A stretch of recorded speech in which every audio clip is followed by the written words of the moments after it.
I'm sure that it's common sense that if you're trying to learn or accomplish something, you would much rather be fast than slow, right? I mean, why would you want to take longer than you have to? And it seems like the bigger the project, the truer this is. But how exactly does measuring help? First, let's be clear. You have to measure it the right way. Well, you don't have to, but if you want the dramatic effects, you're going to want to measure it the right way. So that means only quantifiable data, numbers, not descriptions. For those who remember fifth grade science, you know what I'm talking about. That are within your control, so not anything that is out of your control. Don't measure the weather, don't measure how sick you are, stuff that's in your control, with reasonable expectations. Don't be setting very dramatic goals that you can't live up to. If those are long-term goals, those are long-term goals that you are then going to have to break down into reasonable goals that you can accomplish within a month or two, or maybe 6 months. Maybe you can do 6-month goals, but be realistic with your time frames. So a good example is weightlifting. Well, when you start weightlifting, when you go into the gym and you see those weights, you're like, yeah, I want to get strong. I want to be able to lift those weights. You start your training by measuring the amount of weight you can lift at one time and the number of reps you can do, weight and reps, with a number. So that gives you how you measure, and you control it by scaling your weight and reps during training over time. And you don't go in expecting to lift 100 pounds in a month. Do not do that. That is a terrible idea. That is an example of realistic expectations. So why does this work? Well, the act of measuring actually focuses your mental energy. So your focus is going to lead everything else. Your energy, your decisions, your motivation, your actions, they're all going to follow your focus. And the more we focus on something, the better we learn it. So increasing your focus in the moment is going to increase your effectiveness in the moment. And increasing your focus over time is going to increase your focus over time, which is going to increase your effectiveness over time, which is going to increase your learning over time, which is what we want. We want more learning. You also have the compound effect going on. Again, weightlifting is a great example.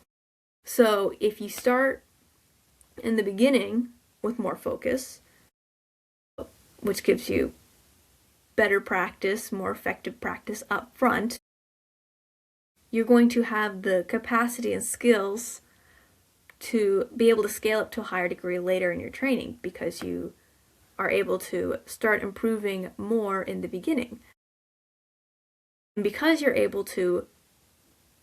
put in that work intelligently up front to get you to a higher level later on, at that point, you'll be able to increase to an even higher level later on.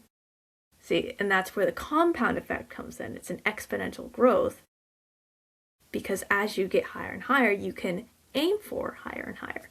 So if you're learning something, if you increase your effectiveness up front through your narrowed focus by measuring it, you'll be able to be more effective later on, and you'll be able to learn it better at a higher level.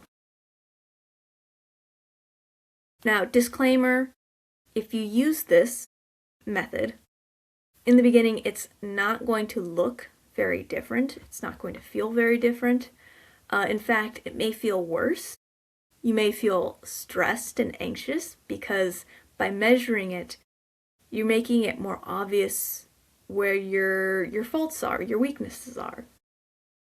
If you go in and you're measuring your weightlifting and you can only lift 5 to 10 pounds, you're going to feel really weak.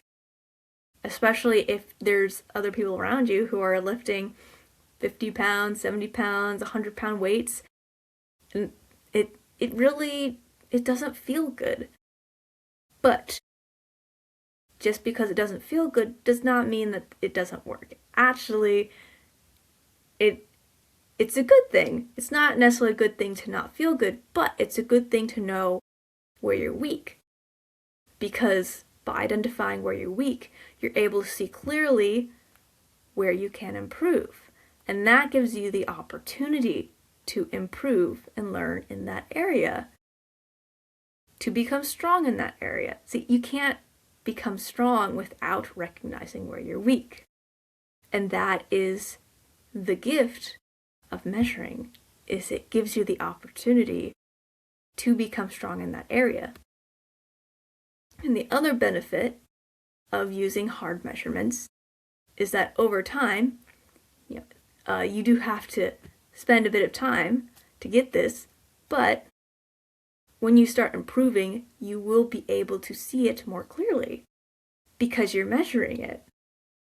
So if you're only lifting 5 to 10 pounds in the beginning and then you get up to 25 pounds, 30 pounds, maybe get up to 50 pounds, you'll be able to see it instantly because you're measuring it, and that victory is going to propel you to win more, win faster, put in more effort, because it especially if you feel really crap in the beginning, it's going to feel way better. And that also helps you learn faster, helps you improve faster and more effectively, because it creates an instant feedback loop where your wins push you to go farther.